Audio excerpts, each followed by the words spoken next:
Néhémie, chapitre 6. Je n'avais pas encore posé les battants des portes, lorsque Sanballat, Tobija, Geshem, l'Arabe, et nos autres ennemis apprirent que j'avais rebâti la muraille et qu'il n'y restait plus de brèche. Alors Sanballat et Geshem m'envoyèrent dire, « Viens, et ayons ensemble une entrevue dans les villages de la vallée d'Ono. » Ils avaient médité de me faire du mal.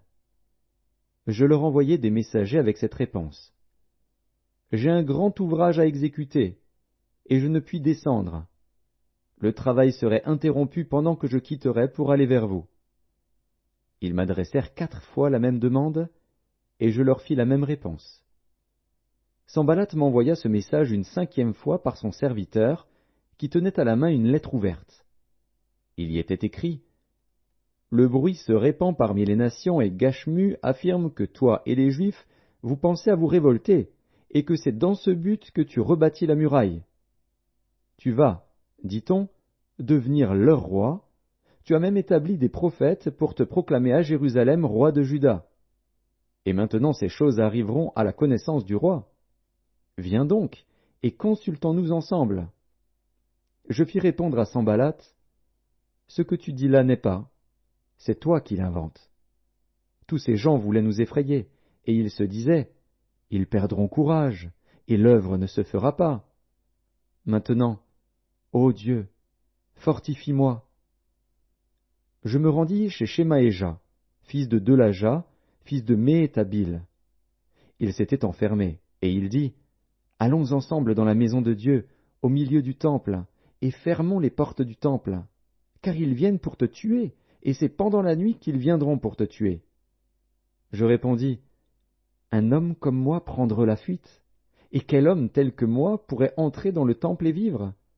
Je n'entrerai point. » Et je reconnus que ce n'était pas Dieu qui l'envoyait. Mais il prophétisa ainsi sur moi parce que Sanballat et Tobija lui avaient donné de l'argent. En le gagnant ainsi, ils espéraient que j'aurais peur, et que je suivrais ses avis et commettrais un péché. Et ils auraient profité de cette atteinte à ma réputation pour me couvrir d'opprobre.